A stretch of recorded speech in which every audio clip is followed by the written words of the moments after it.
All right, welcome guys. So this is a advanced sales copy class. So basically what we're going to go over is the copy in your initial messages that converts the highest, what to build, how to build it, how to not sound generic, how to get your messages through. So we're going to cover all that in today's training. So let's get right into it. So the point of what you're sending is going to be your really just the biggest question you want to ask up front. Why am I sending this message in the first place? What's the point of me sending this message and what am I looking to get out of it, right? So ask yourself, who are you marketing to? I mean, for most of you guys, you're wholesalers, you're trying to either buy a property, maybe you're trying to do a deal sub 2. Really ask yourself who your client is. And then also asking yourself to put yourself in their shoes. What time of day are you reaching out to these people? Really ask yourself, is it in the morning, the afternoon, the evening? Usually what we find is the best time to reach people is usually in the afternoon when maybe they've already finished out what they need to do in the day. They've already knocked out their most important things for the day. So usually in the afternoon, people's attention spans are usually more loose and they'll give you the time of day. So that's something that's pretty important, and really asking yourself to get in front of your client and ask yourself how that message would look in front of your client. So how would you want to hear your message, right? So when you're writing your script, one thing that I really recommend is saying it out loud, really making it sound not generic, putting the same, hey John, I want to buy your property on 123 Main Street, that's just really average. It's really standard. It's really generic. And you really want to stand out by having a customized and clever and unique message. The best advice, this is the best advice that I could give you guys, right? I'm going to give you guys straight up honest advice. Say it as if you were sending one text message to somebody you know as a referral, right? So let's say you got a referral from somebody. Would you send them, hey John, I saw your property on 123 Main Street. Would you be interested in selling?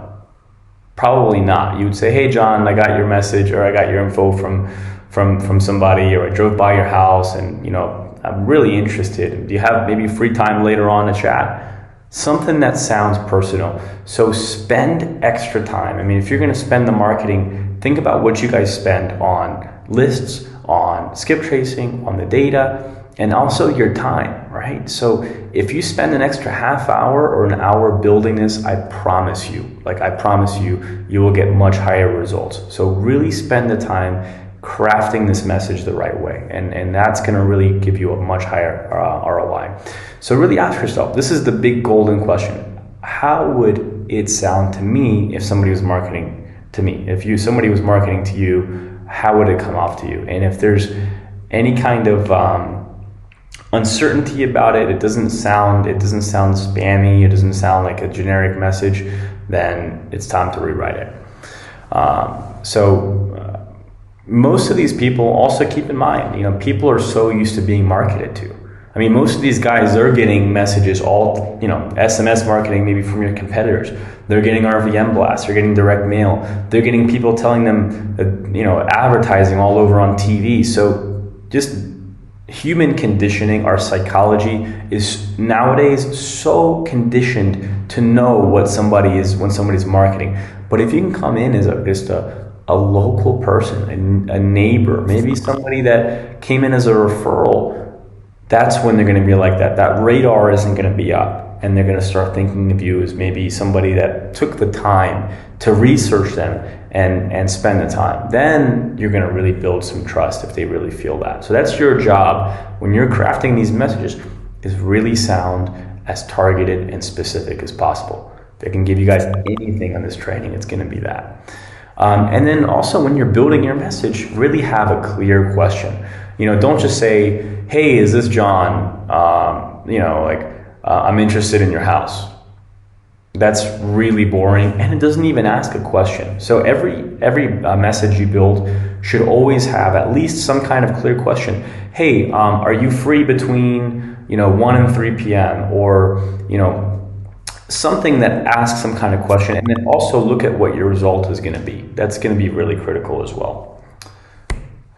So going into the message creation, I'm going to just do this in a couple screens of basic and also advanced. So basic, we have very simple messages. It has to be at least 160 characters, so just an SMS message contains 160. We have to have at least one text merge field, so that's just a name, an address, city, state. It could be anything like, hey John, hey Bob, anything like that. We don't require you, I'm seeing these spinner tokens come in SMS platforms. It's mind-boggling that people are even considering using this garbage, because you don't need that to get your messages through. We have less than 0.5% of our messages get blocked, so no need for a senseless spinner token or any kind of nonsense like that. But you do still have to follow certain guidelines. You still can't use a phone number. You can't use a URL in your message. There are certain restrictions you obviously can't use in those in your initial message blast. And in the message, very simple. Always ask a question. Always have some kind of open-ended question, in the message. Something that has some kind of triggered response, and at least they can give you something that you can now use to build a conversation with. Next is have at least 5 messages. So that's going to be really important, because as you're doing this, you're marketing, having reporting on each message, how many are going through, what the average response rate is. So that's going to be really key of having more than one message and just varying it up, and then seeing which ones are working, kind of testing the response rate, and which ones are performing the best. So now getting into the advanced ones, when you're building your message, write the way that you speak. Right? Don't write the way that you write the way that you would speak in person. You don't want to sound too business, like a business person or black and white. When you're creating your message, write personal. Maybe even like like hey there, or like just something that's just very like not too slang, but not too black and white. You really want to be like a local person, like an everyday kind of guy. And that's going to be the key, and just read it out loud. So next is be conversational, purposeful, and personal. So you really want to be down to earth. You really want to be the neighborhood guy. How does that guy talk? Next is don't apologize in the message. So, when you're responding to somebody, don't say, hey, I'm sorry to bother you. No, you don't want to lead in with something negative. Never lead with nothing negative. You always want to just try to be something positive. You're providing a solution for them. Also with misspellings are okay. Don't over misspell words, but if you have like one letter that's off, or an apostrophe that's in there, or an LOL or something, that sounds like a normal person would do that, right? So it's okay to have misspellings in your messages. In terms of keywords, there are certain words that that have a negative trigger, and certain words have a positive trigger. So for example, the word home and property, it's the same thing, but they sound different. They have a different connotation. Home has more of a soft feel, property is more of a black and white. For example, I'm a buyer, I'm a landlord, and I'm an investor. Right? Investor is a little harder. That sounds like more of a shark, or like a cash buyer. I wouldn't even use that term. I'm a landlord. I'm a property owner. That's usually a softer term. So really using these soft terms in your messages and just knowing which ones to plug in. So I know I'm going through a lot here. I'm really trying to be as quick and bulleted. I don't want to give you guys a hour-long video. This is going to be quick and bulleted. If you missed any of this, I'm really giving you direct, quick and fast, and really, really high powered information. So please, if you have to, rewind to get all this here. And then looking at your response rates, track it by the campaign, right? So track each message, look at what the response rate was, and really decide which ones need to be tweaked and which ones to keep going with. So some examples of the messages, for example, your place at 345 Maple Street is a real estate project I'd love to take on. I own a few in that area. If you're free, I can call you after 5 p.m. Adam, with a little smiley face. Very cool, very easy, shows your purpose, who you are, and it gives you a specific time. This is a really clever message.